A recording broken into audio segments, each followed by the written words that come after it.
Hi members, welcome to the Policy and Advocacy Bulletin for August. Yes, I did need to check it was August. The year is definitely getting away from us at the moment.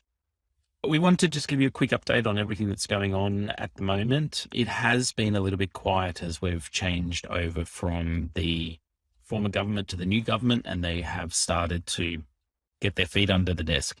The big focus for the government at the moment is preparing for the budget, which is going to be handed down in October, and we'll be doing the usual budget update and webinars that go along with that.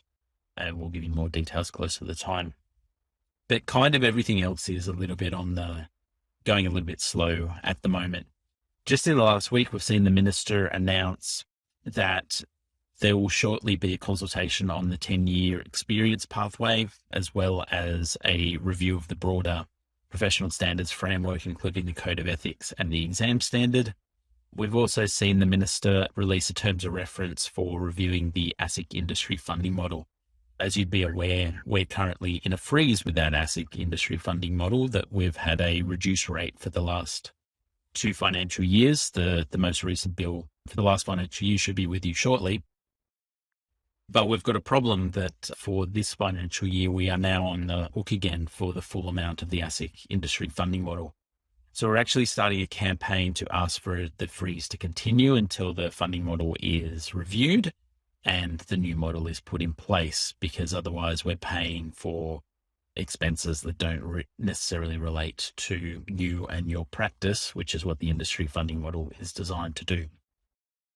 We are also dealing with an issue around registered tax agents and the qualified tax relevant provider standard. So if any of you are registered with the TPB but aren't covered by the TFA transition to QTRPs, we're in the process of trying to see if we can find a solution for that with the Minister and with Treasury.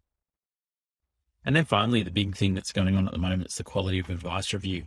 In the next few weeks, we're going to actually have a survey that's going to come out to you to try and understand the cost of providing advice. It's a big model that we've worked up with Core Data and with 10 other associations, that we're trying to get an understanding of what the real cost of providing advice is. So there'll be a series of questions that we'll ask you to answer for your financial planning practice, or if you're self-licensed, you as a licensee, which will help us break down the costs of you providing advice to your clients, so we can feed that model into Treasury so they can get an understanding of what it actually costs to provide advice at the moment.